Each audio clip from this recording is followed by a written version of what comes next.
O lema dele é 100% ciência e 0% achismo.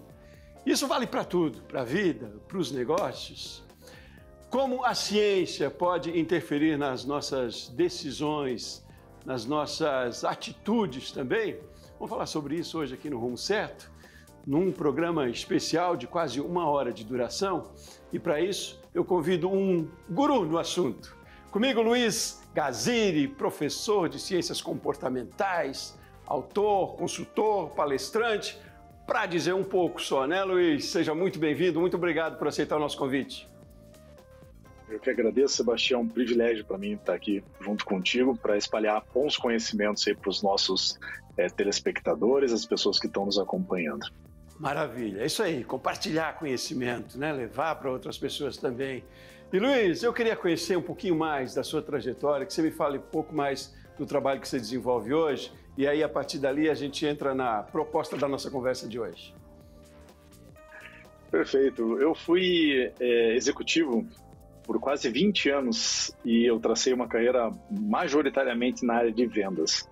E num belo dia eu estava com uma dúvida, eu queria aprender a motivar melhor as pessoas e fui até um buscador, digitei lá motivação em inglês e acabei por acaso lendo um artigo científico, isso faz 20 anos. E eu li um artigo científico sobre motivação que me ensinou coisas que eu não tinha aprendido na universidade, que eram contrárias a tudo que as empresas onde eu trabalhei faziam e me despertou muita curiosidade esse artigo. Ele me levou para um outro, que me levou depois para mais um, e eu nunca mais parei de ler artigos científicos. Chegou um momento na minha carreira onde a minha paixão pela ciência se tornou tão grande que eu decidi começar uma carreira do zero, largar o mundo executivo e ir para a área da educação para mostrar para as pessoas como que a ciência pode ajudar a gente a tomar melhores decisões e como que a prática por si só pode fazer com que a gente tenha uma certa miopia em enxergar o mundo como ele funciona de verdade. E aí, qual é o trabalho que você desenvolve hoje? Você dá palestra, é consultor? Me conte um pouco do seu dia a dia hoje. Sim, eu sou professor de pós-graduação na Unicamp e na FAI Business School.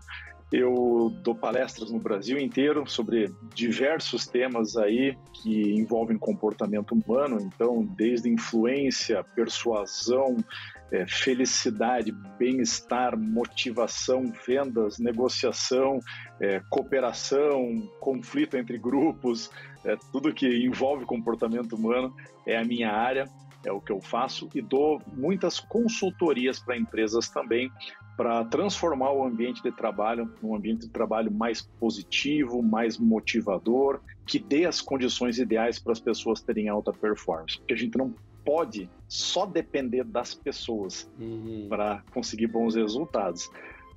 O comportamento humano é um fruto do ambiente onde a gente está inserido. Então a gente precisa primeiro mudar o ambiente e as pessoas respondem quando o ambiente muda. Muito bom, Luiz. É instigante esse tema, né? Curioso, para além da ideia romântica de motivação, de felicidade, é bom a gente trazer para cá, para essa prática da ciência. Queria quase que começar conceituando mesmo essas coisas que remeteu um pouco lá ao seu primeiro artigo que você leu. O que é motivação, Luiz? O que caracteriza a motivação? Eu levei uma sorte tremenda nesse dia, porque eu acabei lendo um artigo que tinha sido escrito pelos 2 maiores cientistas de motivação do mundo, que são o Edward Deci e o Richard Ryan, são pesquisadores da Universidade de Rochester, no estado de Nova York, e eu nunca poderia imaginar que 14 anos depois que eu li aquele artigo científico, eu estaria sentado na mesa dos dois lá na Universidade de Rochester. Eu fui conhecê-los pessoalmente, agradecer principalmente pela mudança que eles fizeram na minha carreira e para coletar novos materiais para o meu segundo livro que eu estava escrevendo na época.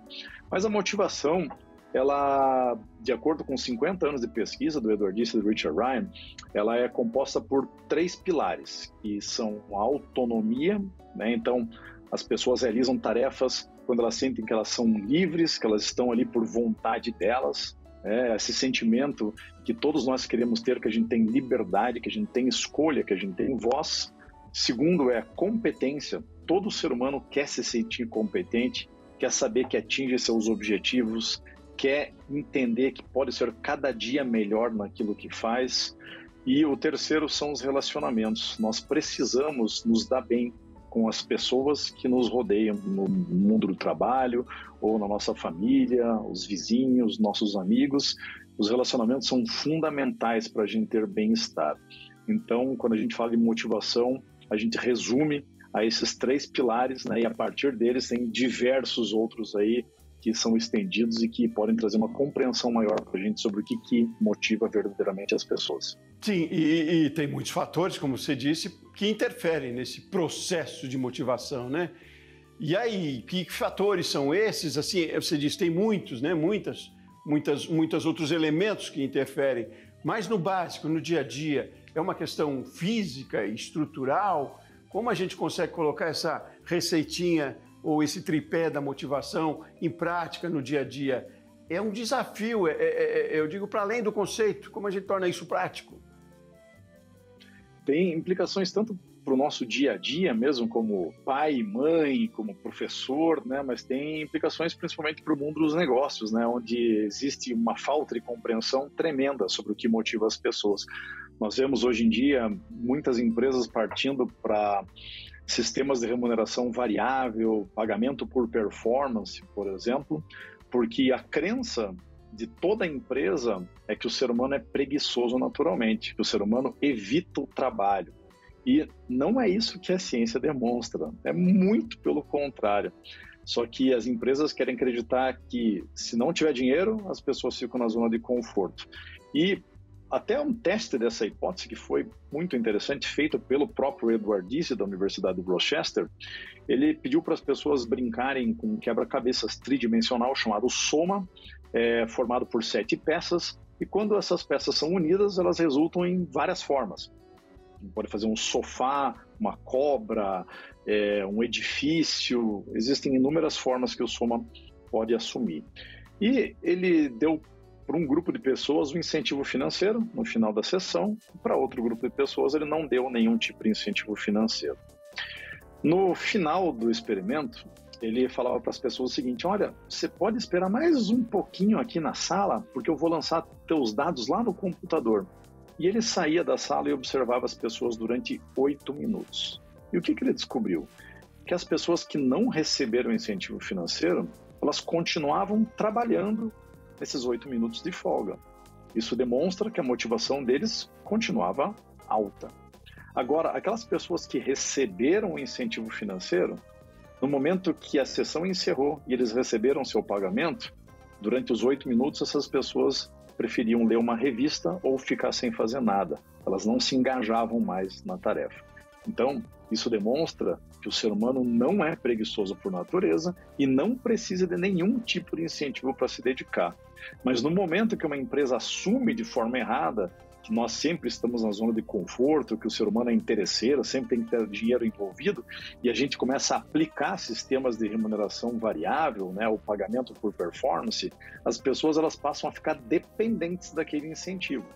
Quando existe incentivo, as pessoas trabalham, quando não existe, as pessoas não trabalham. Então, são as próprias empresas que causam os problemas que elas veem no seu dia a dia. Historicamente foi assim, né, Luiz? A gente está vivendo uma transformação, a gente está entendendo já dessa mudança, essa mais valorização do ser humano aí como um ativo forte nas empresas e não só pelo pragmatismo de receber o benefício do salário ou outro benefício no fim do mês. É uma transformação que a gente está vivendo?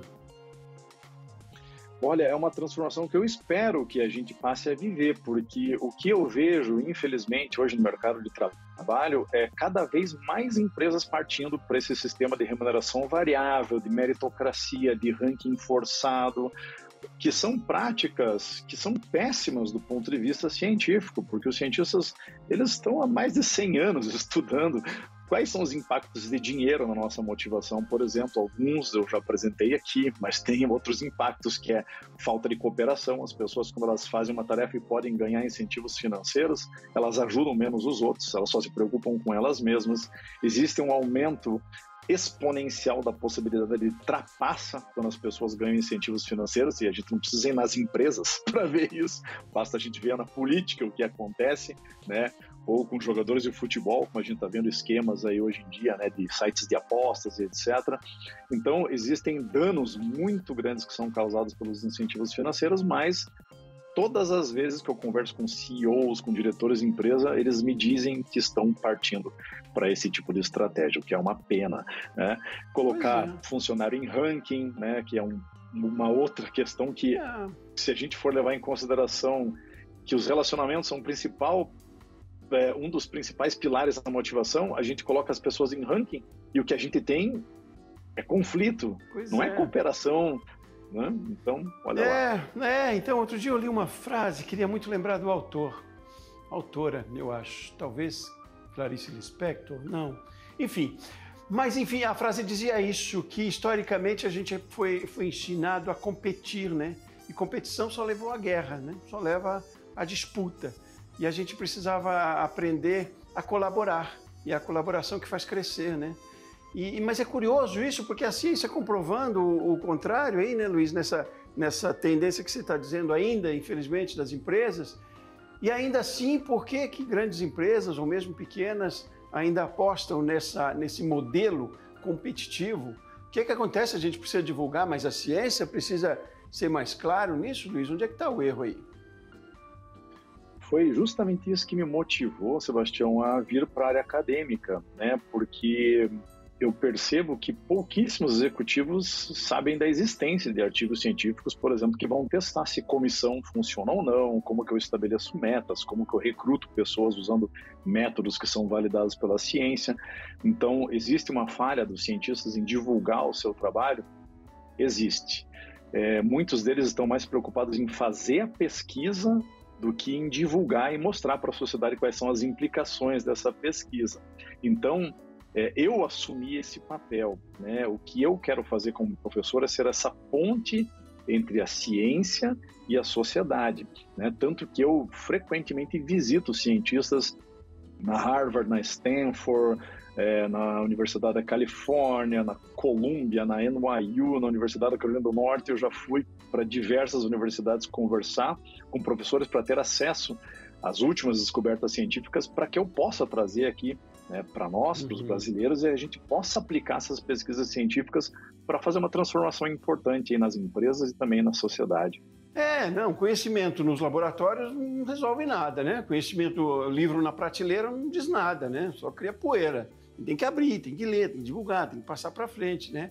É essa máxima também. Agora, Luiz, qual é a interferência que tem também o nosso processo educacional aí, desde criança, o que a gente aprende em casa? Porque não tem um pouco a ver com caráter também, essas posturas, Luiz, do profissional, depois adulto, enfim, do profissional que também talvez valorize esse modelo de meritocracia, ou enfim, de compensação, talvez de alguma maneira. Ele valoriza porque talvez ele também tenha vindo de uma educação que não tenha sido um pouco diferente, Luiz? Tem alguma relação com isso também? Tem, esse comportamento vai estar correlacionado com inúmeras variáveis, né? A gente nunca pode apontar que é uma causa só para um efeito complexo, como é essa questão, né, da crença de executivos, mas certamente a nossa educação está falhando, não é só no Brasil. A educação no mundo inteiro está falhando porque a gente não ensina as pessoas a pensarem como cientista. A gente faz as pessoas decorarem, a gente faz as pessoas pensarem só por um lado, a gente não provoca essas pessoas para falar, puxa, mas se fosse desse outro jeito aqui, né? A gente não treina as pessoas para escutarem opiniões que são diversas, a gente muitas vezes não tem nem relacionamento com pessoas diferentes da gente, de raça, de religião, de cultura, o que dificulta esse pensamento científico, que é uma grande habilidade do futuro. Aprender a pensar como cientista te livra de inúmeras furadas, te livra de cair, de ser vítima de manipuladores que existem por aí em todos os campos, principalmente no da política, que é um grande perigo hoje em dia. Então a gente precisa ensinar melhor a ciência para as pessoas, ensinar o método científico, saber o que é uma hipótese. O cientista, quando ele vai pesquisar alguma coisa, ele nunca pode só levantar os dados daquilo que ele quer que seja verdade. A metodologia científica exige que ele falsifique a hipótese também, que ele analise os dados do outro lado. Então a ciência nunca vai ali só confirmar aquilo que o cientista quer. Ele é obrigado a formular uma hipótese contrária. Então, a ciência é a busca pela verdade. E doa quem doer. A gente pode até não gostar do resultado de uma pesquisa científica, mas isso não faz que ela seja uma mentira. Então, a gente precisa melhorar muito nesse quesito da educação. E talvez a gente precise acelerar essa divulgação também do conhecimento científico nesse sentido, né, Luiz? Que leva décadas, leva gerações para se mudar uma cultura, para se mudar um modelo, né? E talvez com a tecnologia a gente entre num processo mais acelerado, não? Tem alguma interferência também para que a gente passe a enxergar com mais visibilidade mesmo o que a ciência defende, nesse sentido aí, trazendo para os negócios o quanto é importante a gente mudar nosso modo de pensar também, né, Luiz? Tecnologia vai favorecer, imagino, já esteja favorecendo? Já ajuda demais, porque dá acesso para a gente gratuitamente a inúmeros artigos científicos, né? Então, existem ferramentas aí de busca onde a gente consegue acessar artigos científicos rapidamente, facilmente, como o Google Acadêmico mesmo, que é o mais popular. Então, a tecnologia ajuda nesse sentido. Eu mesmo, né, como professor, assumi, né, essa responsabilidade de traduzir a ciência para uma linguagem popular, simples, fácil, para que as pessoas entendam como que a ciência funciona, né, escrevendo uma linguagem popular. Então, eu escrevi 3 livros, né, baseados em evidências científicas. O meu 4º livro vai ser lançado agora nesse ano também. Então, a gente tem que fazer um esforço muito grande para divulgar a ciência, porque ela traz uma transformação gigante para a sociedade. Toda vez que a gente não valoriza a ciência, acha que o cientista não entende nada, que na prática as coisas são diferentes, que a teoria não funciona, essas bobagens que a gente escuta por aí, toda vez que a gente tem esse tipo de crença, o que a gente está fazendo é adiar a solução dos problemas que assombram a sociedade e o mundo corporativo há décadas. Então, a gente precisa da ciência para aprender a tomar decisões que são melhores. Maravilha, muito bom ouvir isso, viu? Muito boa essa sua defesa, fico feliz demais. Só que o tema seja esse, já me agrade muito.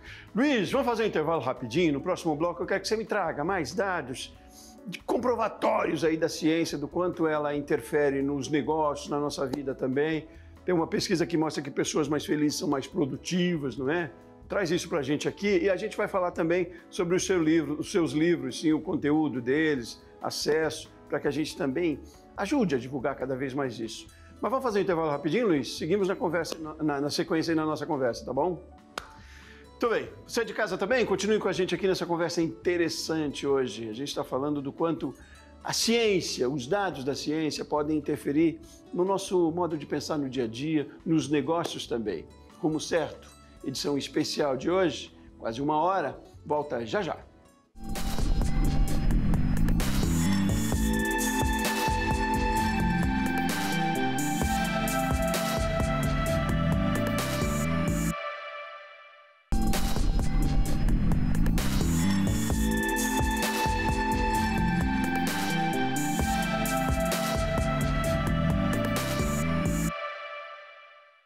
De volta com o Rumo Certo, hoje edição especial, você está acompanhando, quase 1 hora de duração.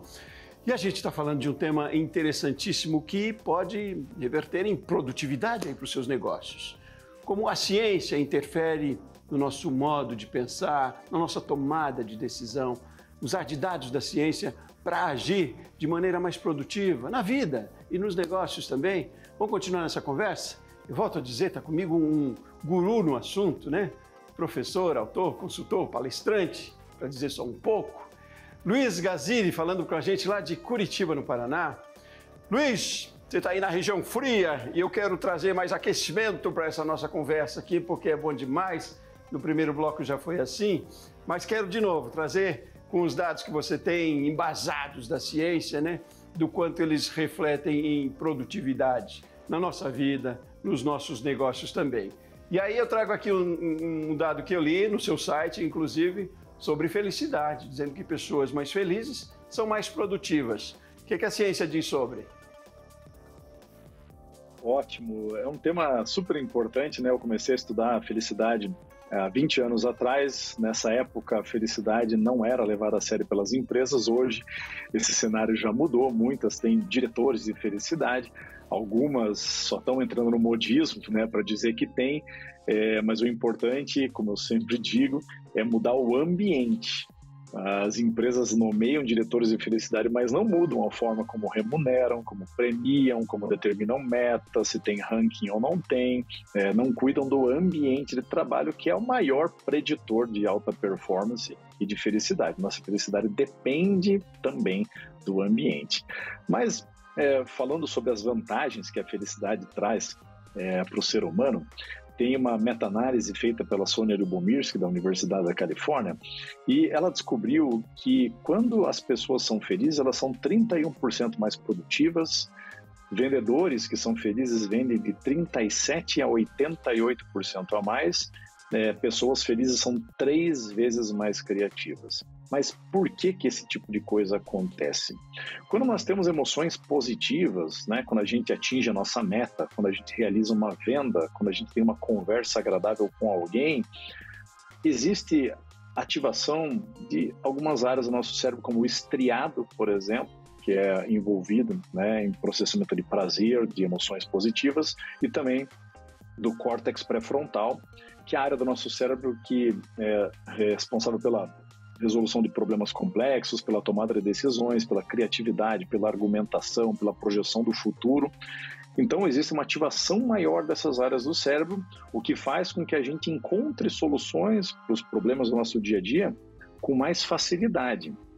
Outro fator importante é que a emoção positiva e a ativação dessas áreas do nosso cérebro, elas fazem com que exista a liberação de um hormônio chamado ocitocina, que é o hormônio da felicidade.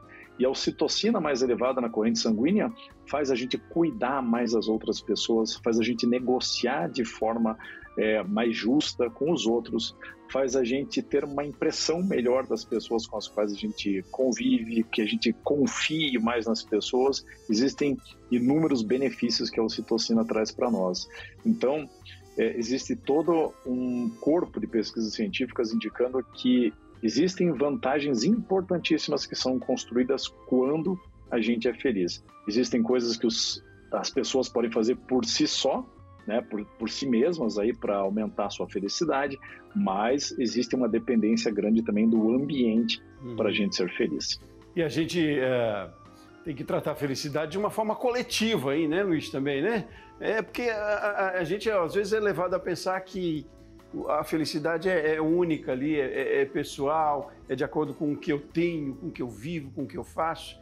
E ela é muito, como eu diria, é preciso ter altruísmo aí para ser feliz, né? É preciso pensar no outro também, é preciso pensar no conjunto. E outra coisa, me diga, o conceito de felicidade também é algo bastante interessante, né, Luiz? Porque a gente aspirar à felicidade a todo momento já não vai ser feliz, né? Porque não é assim, não é? E esse entendimento, essa leveza também do que é felicidade para nós, para a nossa empresa, para o conjunto, né? Não, tem um pouco disso também, não se exigir muito. Você fez uma reflexão muito bonita, que tem todo o apoio aqui da ciência, e eu até escrevi uma frase no meu livro sobre isso, né? Em um dos meus livros, que fazer outras pessoas felizes é o que possibilita a sua felicidade individual. Nenhum ser humano consegue ser feliz sozinho. Toda atividade que aumenta a nossa felicidade envolve outras pessoas. Então, é fundamental a gente saber que a gente precisa de outras pessoas para ser mais feliz. E acho que a questão do conceito da felicidade, né, que você trouxe aqui também, Sebastião, as pessoas confundem felicidade com alegria ou com bem-estar, né? Felicidade é a alegria que eu sinto enquanto eu estou agindo. Então, felicidade é um conceito diário, aquilo que eu faço todos os dias. Bem-estar é como eu avalio a minha vida ao longo dos anos. Então, são coisas diferentes. A sua felicidade, ela vai prever, né, o seu bem-estar futuro. Mas a felicidade é uma construção diária. É igual ir na academia, fazer musculação. A gente não vira o Schwarzenegger de um dia para o outro. A gente tem que, né, ir durante muitos anos na academia, e a felicidade é assim também. Todos os dias a gente tem que praticar, senão não existe vantagem alguma. Não, e nessa questão, de novo, voltando ali da felicidade do outro nos faz felizes, né?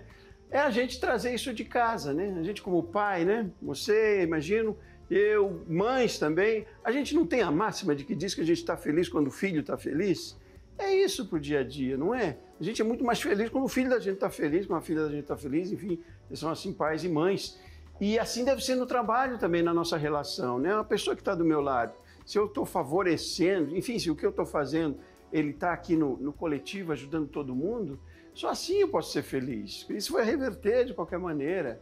Mas, enfim, eu fico empolgadíssimo com esse tipo de tema, né? Eu gosto demais de falar de comportamento, porque é isso, e é também para além do conceito e do romantismo, volto a dizer, você está trazendo aqui, é científico, e a gente vê resultado disso, nem que eu não tivesse que buscar dados da ciência, mas você consegue perceber no seu dia a dia, né? É muito claro isso, é energético mesmo, eu gosto muito de trazer isso para cá.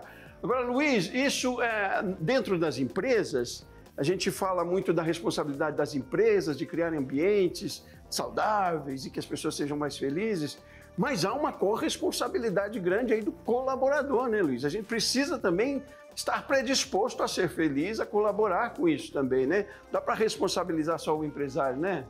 É uma questão super importante, realmente, a gente saber das responsabilidades que as pessoas têm na construção da sua própria felicidade. No mercado corporativo não é diferente.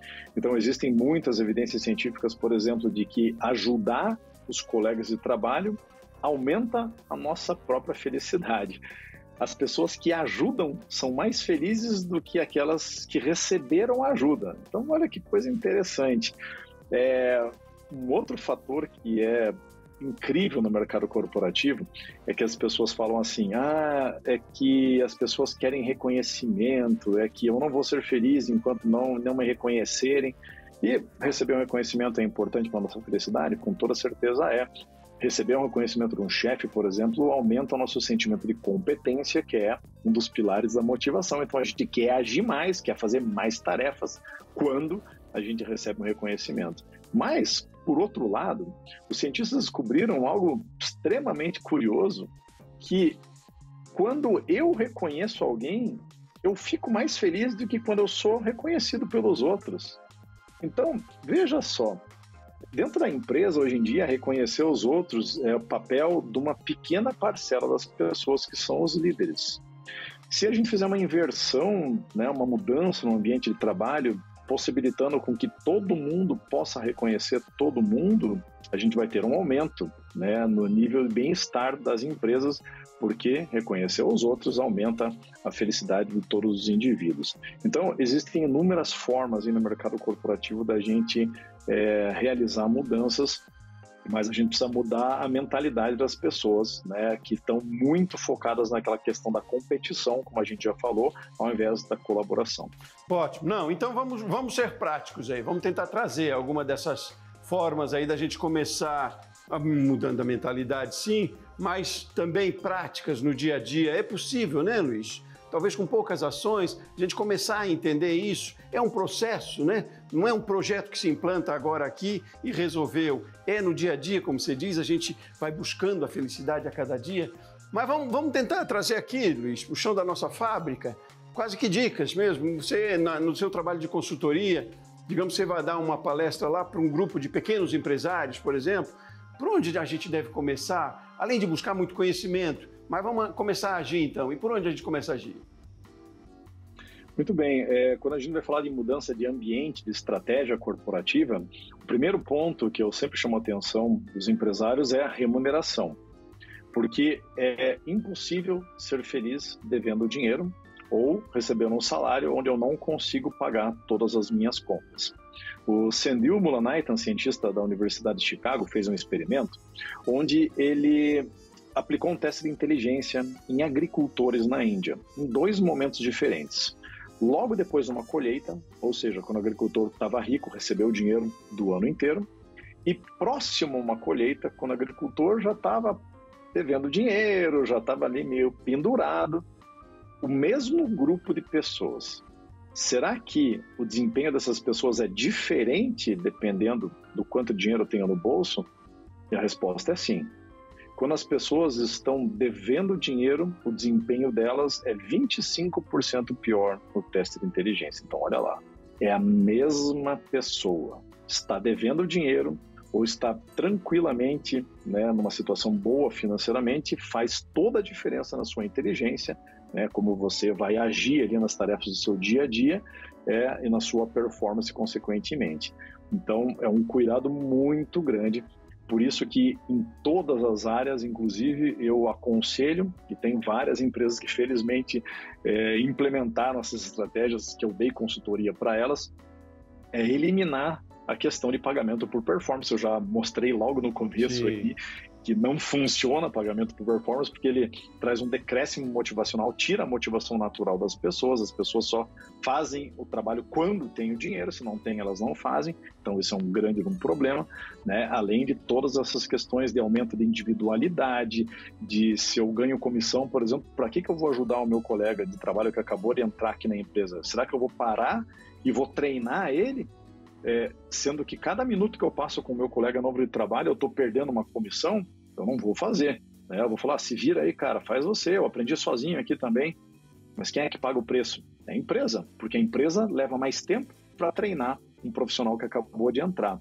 Então, estratégia de pagamento por performance, apesar de ser uma crença muito enraizada aí no mercado corporativo, é péssima do ponto de vista científico para criar felicidade, para trazer bem-estar para as pessoas, colaboração e outros fatores que as empresas precisam. Então, eliminar remuneração variável, colocar um salário fixo que pague as contas das pessoas. Esse é um primeiro passo. A gente fala também de metas, muito, Sebastião, porque hoje em dia a maioria das empresas determina metas que são individuais, né? Então, o Luiz tem a sua meta, o Sebastião tem a meta dele, e quando a gente vai falar do ponto de vista científico, existem inúmeras evidências de que quando a meta é do grupo, existe um desempenho melhor. Quando a meta é do grupo, as pessoas colaboram mais. Quando a meta é do grupo, muitas vezes, se eu sinto que eu estou num momento muito bom, eu não paro de trabalhar, porque eu falo, puxa, tem um colega meu aqui que não está tão bem, e eu preciso compensar a falta de performance dele. E eu faço, porque eu sei que no próximo mês esses papéis podem se inverter. Eu posso estar mal e o meu colega é que vai salvar a minha pele lá na frente. Então, tem muita evidência sobre isso. Então, metas coletivas é algo interessante.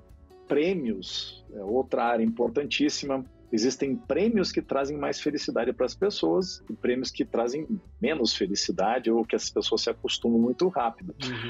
Todo prêmio que é baseado em experiências, né? Então as pessoas batem a meta, então a meta é coletiva, né? Então o grupo bate a meta e esse grupo ganha um prêmio, que é uma entrada para um cinema, um voucher para ir a um restaurante com a família, uma viagem, um passeio. Então as experiências, de acordo com Tom Lilovitch, que é um cientista da Cornell, elas trazem felicidade duradoura, as pessoas nunca esquecem. Os bens materiais não, a pessoa ganha um celular, daqui a 2 meses ela já acha que o celular é ruim, já está com a tela quebrada, as pessoas se acostumam com bens materiais, mas elas não se acostumam com experiências. Então a gente precisa aprender a dar prêmios que trazem felicidade de longo prazo para as pessoas. Essas são algumas mudanças que são importantes, né, para o empreendedor aí colocar em prática, e ele vai ter resultados com toda certeza. Não, é quase que um processo de educação aí, né, Luiz? Fazendo dessa forma também, né? Seguindo por essa linha aí que você coloca aqui, a gente já está educando ao mesmo tempo as pessoas a viver mais em coletividade, em saber que o resultado é quase que... não vou nem usar o termo aqui, mas enfim, aprendendo que fazendo em conjunto é melhor para todo mundo, né? Mais ou menos por aí. Mas é preciso ser pragmático, né? Quando você diz lá que o pagamento não deve ser por performance, mas ao mesmo tempo precisa ter uma política, então, de pagamento ou de compensação salarial, de pagamento de salário, que seja justa, né? A questão da justiça aí talvez que seja o ponto central, mais ou menos por aí, para a gente concluir esse bloco. Exato, porque as pessoas têm que ter previsibilidade financeira. lembra lá que um dos pilares da nossa motivação é a autonomia. A autonomia financeira é parte dessa variável. Se eu sinto que eu não vou pagar minhas contas, que eu vou ficar devendo, que eu vou ter problemas, né? Eu perco esse sentimento de autonomia, não tenho controle sobre minha vida financeira, a minha motivação vai cair, o meu bem-estar vai cair, eu vou me sentir incompetente. Então, existe, né? Eu vou ficar estressado, vou ficar cheio de cortisol, que é o hormônio do estresse, né? Na minha corrente sanguínea. Cortisol, no curto prazo, tudo bem, né? Tranquilo, às vezes até faz a gente agir mais. Cortisol no longo prazo é um grande problema para a gente, porque o cortisol, né, é um hormônio que ele vem depois da ativação da amígdala, que é a parte do cérebro responsável por processamento de ameaça, medo, etc. E quando a nossa amígdala está ativada, existe um desligamento parcial do córtex pré-frontal, que é a área do cérebro, como eu já citei aqui, que é responsável pela resolução de problemas complexos, tomada de decisão, criatividade, ou seja, a parte do nosso cérebro que a gente mais precisa para tomar decisão não funciona porque a gente está estressado. As empresas falam, né, tem que aprender a trabalhar sob estresse aqui, só se você contratar robô, porque o robô não tem cortisol, não tem amígdala, não tem córtex pré-frontal, aí ele consegue fazer de qualquer jeito. O ser humano trabalhar sob estresse é impossível. Então, aqui está um pouco mais de reflexão aí sobre, né, o que a gente deve fazer, qual é o caminho que a gente deve seguir para criar um ambiente de bem-estar. Ótimo, vamos continuar nessa conversa também. E nada que é compulsório é positivo, né? Se é obrigação, a gente já não faz com vontade, né? Isso é para tudo. Mas vamos fazer mais um intervalo rapidinho, Luiz? No último bloco, eu quero falar um pouquinho mais do conteúdo das suas publicações também, está indo para o 4º livro, né? E é muito interessante que a gente tenha como referência. Se a gente precisa aprender um pouco mais, precisa buscar conhecimento, está aí um caminho também. Vamos ler um pouco mais, vamos ouvir mais, vamos acompanhar mais entrevistas também como essa. E vamos fazer um intervalo rapidinho, a gente segue na conversa daqui a pouquinho, tá bom, Luiz? Você de casa também? Continue com a gente aqui. O Rumo Certo de hoje está para lá de interessantíssimo. Convido você para continuar, que a gente tem mais um bloco ainda. Voltamos em seguida.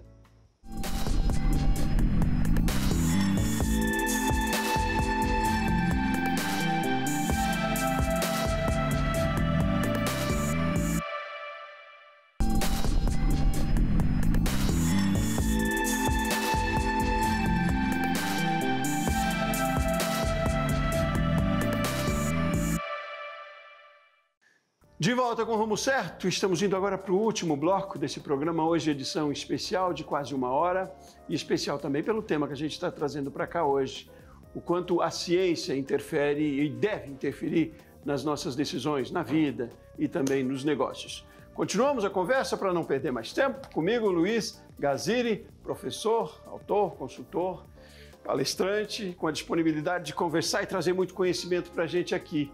Tirar conhecimento, né, como você disse, dos laboratórios, talvez dos centros de pesquisa, tirar o livro da prateleira e trazer para a mão. E falar nisso, eu queria entrar um pouquinho nas suas publicações. Você disse que está no 4º livro já, entrando para o 4º livro. Qual é a diferença de um de outro? O que é que eles trazem? Nos instigue a ler seus livros, Luiz. Claro. Eu vou tomar a liberdade aqui de mostrar até a capa dos livros para as pessoas, né, terem acesso. A minha primeira publicação é esta daqui, ó, Incrível Ciência das Vendas. É um livro que foi o livro que me faltou na época que eu era gestor de equipes comerciais. Então, como eu passei grande parte da minha carreira como executivo trabalhando na área de vendas, me senti na obrigação de, quando eu fosse lançar meu primeiro livro, seria um livro sobre a área de vendas, mas ele não é um livro para vendedor, né, para aprender técnicas de venda, negociação. Eu domino todos esses assuntos, dou aula sobre esses assuntos, mas esse livro aqui é sobre gestão de equipes comerciais. Então, como que eu remunero, como que eu determino metas, que tipo de prêmio eu dou para as pessoas que motivam, que não motivam, né, o que a gente já falou um pouquinho aqui, como que eu crio um ambiente motivador, como que eu seleciono vendedores usando a metodologia científica. Então, ele é um guia para o gestor de equipes comerciais. O meu segundo livro é o Ciência da Felicidade. Esse daqui, um projeto que levou 4 anos para ser escrito. Esse livro aqui, eu li mais de 1.200 artigos científicos para escrever ele, visitei inúmeros cientistas em várias universidades no mundo, as principais autoridades de felicidade. Felizmente, eu recebi dezenas de elogios de cientistas também sobre a publicação desse livro, cientistas da Harvard, da Stanford, da Yale, da Wharton, o que traz uma segurança também para o leitor, né, de que ele está tendo acesso a um conteúdo onde ele vai aplicar e vai ter resultado. Eu sempre falo para o pessoal que a capa do livro pode ser a coisa mais linda do mundo, mas o que vai te entregar resultado realmente não é a capa. É você ir até as últimas páginas do livro e ver quantas citações existem ali. E aí você vai descobrir se o livro é fruto da imaginação do autor, se é baseado no achismo, ou se esse autor realmente se dedicou e leu artigos científicos e, né, não vai colocar sua carreira, sua vida em risco, ensinando muitas vezes coisas que são falhas aí para você. Ciência da Felicidade é um livro que ensina tanto o indivíduo a ser mais feliz, quanto as empresas a desenvolverem um ambiente de trabalho mais feliz também. É um livro super completo, muito legal. O meu terceiro livro é um projeto que eu desenvolvi durante a pandemia. Está aqui um livro, né, chamado 7 Princípios da Felicidade. Tive o privilégio de ter o prefácio desse livro aqui escrito pelo meu querido amigo Leandro Carnal. A gente ficou amigo por causa da literatura, inclusive. E esse livro, ele é mais baseado naquilo que o indivíduo pode fazer para ser mais feliz. Ele é um livro mais curto, né? Justamente esse é o propósito do livro, de ser um pouquinho mais curto, todo baseado em ciência, mas numa explicação muito fácil, muito simples para as pessoas, né? Principalmente naquele momento de pandemia, conseguirem agir em hábitos que iriam aumentar a felicidade e fazer com que elas, né, suportassem melhor aquele momento que foi tão complicado para todos nós. E agora, o meu próximo livro que está para sair, ele chama-se A Arte de Enganar a Si Mesmo, lançado pela Alta Books. Ele é um livro que trata sobre um outro tema que gerou um problema para todos nós aqui, que é a polarização política. Então, ele é um livro que ensina as pessoas como que as pessoas acabam virando radicais políticos, e é mais fácil do que a gente imagina.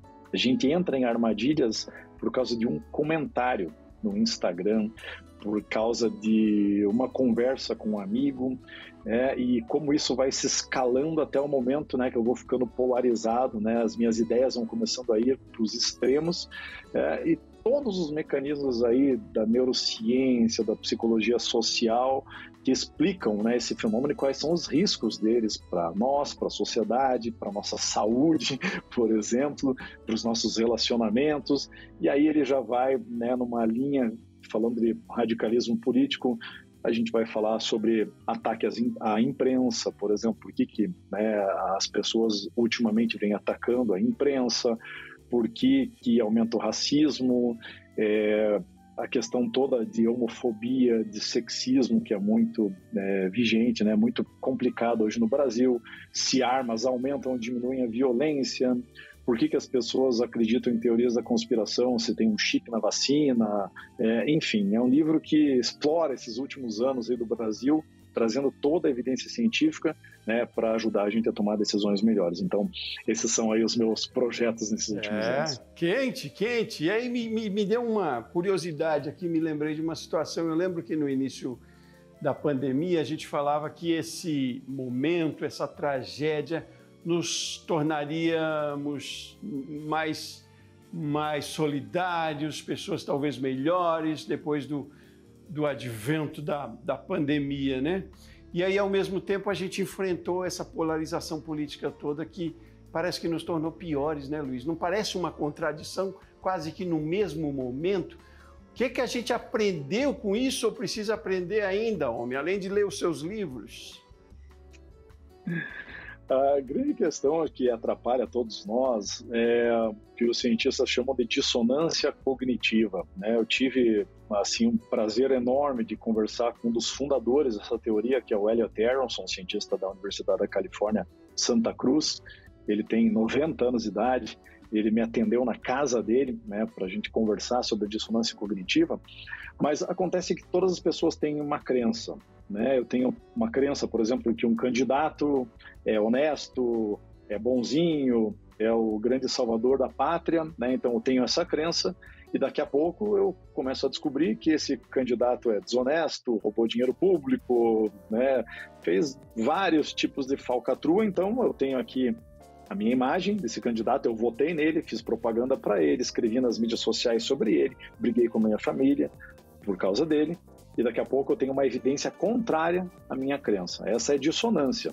Existe um problema dentro da minha cabeça e eu tenho que resolver esse problema aqui. Se o ser humano fosse perfeitamente racional, a gente pegaria a evidência e falaria, puxa, nunca mais voto nesse cara, meu Deus, que burrice que eu fiz, como é que eu briguei com a minha família por causa desse político, né? Não vou mais fazer isso, eu vou tomar mais cuidado com as coisas que eu falo. Se o ser humano fosse racional, era exatamente isso que ele ia fazer, mas o ser humano não é racional, o ser humano tem uma racionalidade limitada. Então o que a gente faz é descartar a evidência para manter a minha crença viva, para falar que eu não fui bobo de votar nesse candidato, de que eu não sou facilmente corrompido. Então o que eu vou fazer a partir daquele momento é inventar justificativas. Eu vou falar que é um golpe da mídia, eu vou falar que a esquerda está tentando dominar o mundo, ou que a direita está tentando dominar o mundo, que é um golpe socialista, um golpe capitalista.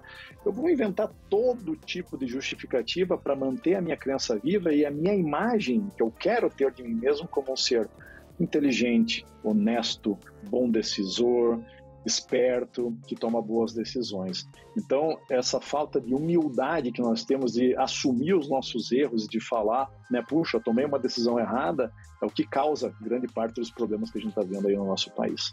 E o curioso é que isso não tem a ver com nível social, financeiro e nem de conhecimento, nem intelectual, né, Luiz? Exatamente, e não tem correlação alguma com o nível de educação, nada, não existe um público que é mais suscetível a ter esse tipo de comportamento, ele é geral no ser humano, né? Tem muitos anos de pesquisa sobre isso, mas o pior que acontece, Sebastião, é que as pessoas que acreditam nesse tipo de coisa, né, que são radicais políticos, elas não são pessoas ruins, não são pessoas maldosas, é muito pelo contrário, são pessoas muito boas, são pessoas muito honestas, pessoas muito trabalhadoras, né, que são as vítimas preferidas desses manipuladores. O manipulador usa o melhor das pessoas contra elas mesmas.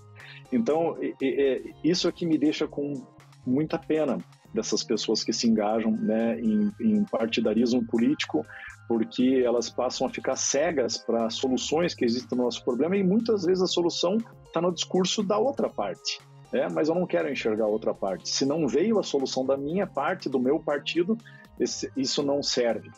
E isso vai adiando aí essas soluções, né, coisas importantes que a gente precisa fazer na nossa sociedade.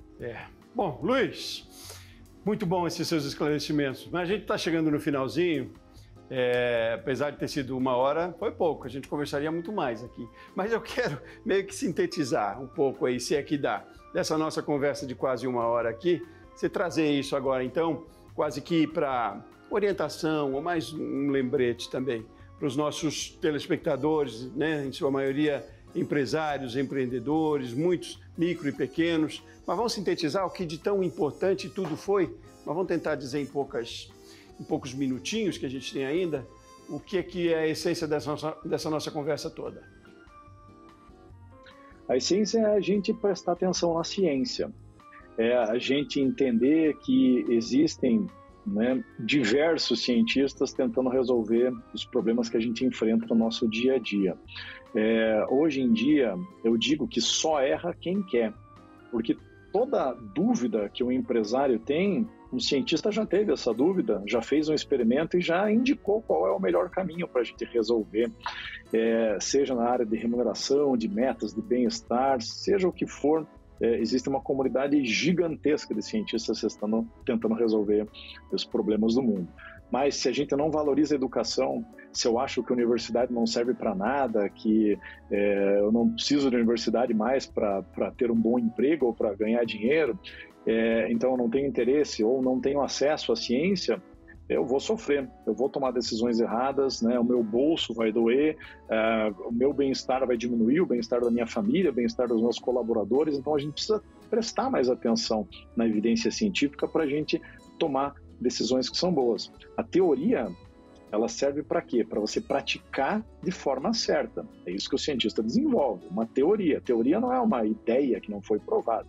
Teoria é quando o cientista vai até o mundo real ou simula uma situação do mundo real no seu laboratório e descreve com precisão como que foi o comportamento das pessoas. Então, a teoria é a prática. A teoria é uma descrição da realidade. Então, se o cientista já fez o teste e já sabe o que é melhor para mim, já sabe o que é melhor para minha empresa, por que eu não vou adotar isso? Só porque é contra aquilo que eu sempre fiz? Então, mais uma vez, aqui é dissonância cognitiva. Não é porque você sempre fez desse jeito que você precisa continuar fazendo. Seja humilde, né? Mostre que você está disposto a aprender. Não existe vergonha alguma em falar, eu estava errado, puxa, eu tenho que rever minha estratégia, eu tenho que rever o meu comportamento aqui. Isso é um sinal de humildade que você está disposto a aprender. Né? Não aprender com evidência científica, né? Se manter firme na posição, apesar de ser aquilo que as pessoas acham que é certo, tem que me manter consistente, eu tenho que me manter firme, mudar de opinião parece que é um sinal de fraqueza para a sociedade. Não é. Manter a sua opinião com evidências melhores de que a sua opinião está errada é teimosia, é burrice, não é nenhum sinal de inteligência e nem de que você vai conseguir bons resultados na sua vida. Então, acho que esse aqui é o principal resumo da nossa conversa de hoje. Fantástico, Luiz, isso é uma aula. E eu quero dizer que a gente acreditar de que isso é possível, essas mudanças, que a gente precisa ser mais humilde, já é um dos elementos de felicidade também, né, Luiz? A gente tem que acreditar que pode ser diferente, que pode mudar um pouco também, né? Você é otimista, né, Luiz? Tem que ser, né? Eu sou otimista, sou muito otimista, sou realista ao mesmo tempo. Otimista não é aquele, né, que acha que pensar positivo, o universo vai conspirar e trazer todas as coisas que você quer, né? Isso é pseudociência, isso não é a verdade sobre como as coisas funcionam. O otimista é aquela pessoa que tem uma perspectiva positiva sobre o futuro, mas que se mantém alerta, né, para os perigos, para as dificuldades que ele vai enfrentar. Então, é uma pessoa que é realista, né? Mas eu sou muito otimista, sim, e acredito que a educação é um dos caminhos para a gente construir uma sociedade melhor. E justamente por isso que eu estou nessa missão de ser professor, de ser um educador, de ser um autor, porque eu preciso causar uma mudança na sociedade e vou me dedicar sempre para que isso aconteça. Maravilha, Luiz. Prazer demais te conhecer, viu? Bom, os seus livros estão nas principais livrarias do país, eu imagino. Só feche com a gente aqui, me dando o seu endereço eletrônico, ou, enfim, o seu site, para que as pessoas também busquem mais informação, para que você consiga disseminar ainda mais esse seu conceito, esse seu propósito, essas suas boas ideias. Claro, meu site é Luiz Gaziri, Luiz com Z, né? Gaziri é GAZIRI.com.br, e no Instagram você também me encontra lá, @Luiz Gaziri, tudo junto. Feito. Todo dia tem conteúdo novo, todo baseado em evidência científica. Feito, tá dito. Muito obrigado, meu caro, parabéns pelo seu trabalho. Volte mais vezes para a gente conversar mais. Vai ser um prazer, Sebastião. Eu que agradeço por estar aqui junto com você. Muito obrigado a você de casa e da sua empresa que acompanhou esse bate-papo hoje para lá de produtivo, como eu digo, aqui no Rumo Certo. Eu volto no próximo programa. Forte abraço e até mais.